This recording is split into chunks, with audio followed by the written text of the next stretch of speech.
எல்லாருக்கும் வணக்கம். என் பேர் ராஜ் பிரவீன். இன்னைக்கு நான் ரிவ்யூ பண்ணுற படம் வந்து Liger, which is directed by Puri Jagannadh sir and starring Vijay Deverakonda and Ananya Panday. இந்த படத்தில் வந்து ஒரு பேசிக் ப்ரிமஸ் ஆஸ் யூஸ்வல் ஒரு ஸ்போர்ட்ஸ் ஜான்ரா ஃபிலிமில் என்ன இருக்குமோ ஒரு கோல் அச்சீவ் பண்ணுற மாதிரி. ஸோ அந்த பேஸ் ப்ளாட் இருக்குது. ஸோ இந்த ப்ராட்டகனிஸ்ட் இஸ் ஒரு MMA ஃபைட்டர். அவர் எதனால் MMA ஃபைட்டர் ஆனார் அண்ட் அவரோட இன்டர்நேஷ்னல் கோல்ஸ் அதெல்லாம் வந்து எதனால் பண்ண போகிறாரு, இந்த ரீசனிங் வந்து நமக்கு ஆஸ் அ வியூவராக நமக்கு தேவைப்படுது.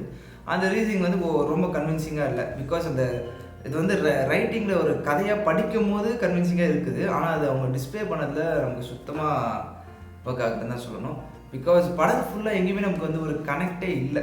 நம்ம வந்து படத்தில் போய் அந்த ஸ்டார்ட் பண்ணிட்டாங்கன்னா நம்ம ஒரு 15 மினிட் கழிச்சு நம்ம வந்து படம் பார்க்குற ஃபீல் இருக்கக்கூடாது மேக்ஸிமம் சொல்கிறேன். பட் ஆனால் நமக்கு ஸ்டார்ட்லேருந்து எண்டு வரைக்கும் நமக்கு எல்லா இடத்துலையுமே வந்து நம்ம படம் பார்க்குற மாதிரி ஃபீல் ஆகுது. இன்ஃபேக்ட் சொல்ல போனால் நிறைய பேர் ஃபோன் தூக்கி பார்க்க ஆரம்பிச்சிட்டாங்க. Main drawback of the film வந்து கேட்டிங்கன்னா நான் வந்து ஒரு 3 திங்ஸ் சொல்லுவேன். ஒன்று டைரக்ஷன், ரெண்டாவது சாங்ஸ், மூணாவது வந்து மேபி நான் வந்து தமிழில் பார்த்துருக்கேன், ஸோ டப் பண்ணி பார்த்துருக்கேன், அதனால் டப்பிங் சொல்கிறேன். மேபி ஹிந்தி அண்ட் தெலுங்குல நல்லா இருக்கும்னு நினைக்கிறேன். பட் நான் தமிழ் ஒர்க்கே ஆகலை, சுத்தமாக ஒர்க் ஆகலை. And மோரலஸ் I am feeling sorry for Ramya Krishnan ma'am. ஏன்னா அவங்க பேசுகிற டைலாக்ஸ் தான் வந்து பார்த்திங்கன்னா ரொம்ப கஷ்டப்பட்டு அவங்க அமௌண்ட் பண்ணுறாங்க. நான் இங்கே எல்லாமே சிரிச்சுட்டு இருக்கோம் ஆடியன்ஸ். ஸோ அந்த இடத்துல வந்து டோட்டலாக வந்து கனெக்ட் போயிடுச்சு. ஆக்சுவலாக பூரி ஜெகநாத் சார்கிட்டேருந்து நான் இதை எக்ஸ்பெக்டே பண்ணல. பிகாஸ் போக்கரி இந்த டேரக்டரோட ஸ்டைலு இதிராமாயணம் தோலாத்தார் அந்த ஸ்டைல் வந்து இந்த ஸோ இந்த படத்தில் வந்து நீங்கள் ஒரு ஃபஸ்ட் ஆஃப் வந்து லேட்டாக போயிட்டீங்க அப்படின்ற மாதிரி நீங்கள் ஃபீலே பண்ண தேவையில்லை. பிகாஸ் இன்டர்வல் நீங்கள் ஸ்டார்ட் பண்ணதுலேருந்து ஒரு 2 மினிட்ஸ்க்குள்ளேயே வந்து உங்களுக்கு ஃபஸ்ட் ஆஃபில் என்ன நினச்சோ அது எல்லா கதையும் உங்களுக்கு ஈஸியாக புரிஞ்சிடும். படத்தில் ஒரு 3+1 சாங்ஸ் இருக்குது. அந்த சாங்ஸ் வந்து எதுக்குன்னே எனக்கு தெரியல. பிகாஸ் டோட்டலாக வந்து கதைக்கு எடுக்குது. கதை இருக்கிறதே வந்து கொஞ்சம் தான் சிம்பிளுங்க. பேசிக்காக ஒரு ஸ்போர்ட்ஸ் ஜானர் ஃபிலிம் நீங்கள் எடுக்கணும்னா அது ரொம்ப கஷ்டம். பிகாஸ் உங்களுக்கு வந்து ஸ்பேஸ் வந்து இவ்வளோ தான் இருக்கும். இதுக்குள்ளே தான் எங்கே சுற்றினாலும் இதுக்குள்ளே தான் வந்து ஆகணும். ரொம்ப பாசிபிலிட்டிஸ் இல்லை, கம்மி சரிங்களா. ஏன்னா ஒரு ஸ்போர்ட்டுன்னு ஒரு ஜானர் எடுத்துட்டோம், ஒரு ஸ்போர்ட்டும் செலக்ட் பண்ணிட்டோம், அந்த ஸ்போர்ட் கூட தான் விளையாட ஆகணும். எந்த ஸ்போர்ட் இருந்தாலும் அதுக்கு ஒரு லெவல் இருக்கும், அந்த லெவலில் பீட் பண்ணுறோம், அதான் கதை. ஸோ ஒரு அண்டர்டாக் கதை மாதிரி எடுக்க முடியும் மேக்ஸிமம். ஆனால் அதுலேயே வந்து பார்த்திங்கன்னா நிறைய கிளீஷேஸ், நிறைய டெம்ப்ளேட்ஸ் ஏற்கனவே எடுத்த படங்கள். ஃபார் எக்ஸாம்பிள் சொல்ல போனால் பிரதர்ஸ்னு ஹிந்தியில் ஒரு படம் வந்திருக்கும். அதுவும் ஒரு boxer kind of sports drama film.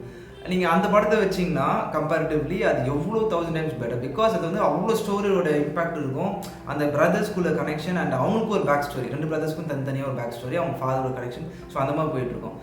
இப்போ நான் டக்கு ரீகால் பண்ணி நான் இவ்வளோ சொல்கிறேன், இந்த கதை நான் என்னால் அந்த மாதிரி சொல்லவே முடியல. பிகாஸ் எல்லாமே வந்து டைப் காஸ்டடு.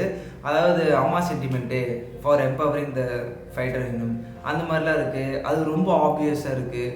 அவங்க வந்து அங்கேருந்து ஃபோன்லேருந்து ரொம்ப எமோஷனாக கத்துறாங்க. அது வந்து இவருக்கு இங்கே அமெரிக்காவில் கேட்குது.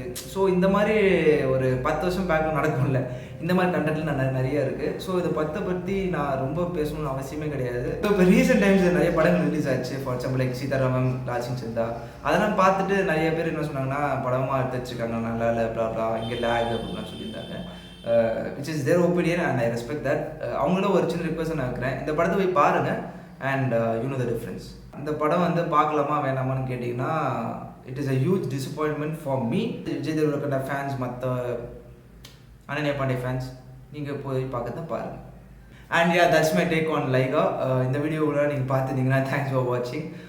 நான் பேசினதில் உங்களுக்கு ஏதாவது மாற்று கருத்து இருக்குது, இல்லை வேறு ஒப்பீனியன் இருக்குது, இல்லை நான் மிஸ் பண்ணிட்டேன் இந்த படத்தை பற்றி சொல்கிறதுக்கு அப்படின்னா நீங்கள் கமெண்ட் செக்ஷனில் போடுங்க, நான் படிப்பேன். அண்ட் லைக், ஷேர், சப்ஸ்கிரைப் பிடிச்சதை மட்டுமே. Thank you. I don't ever slow up, no I don't take shit. I got no love for the fakeness. If you want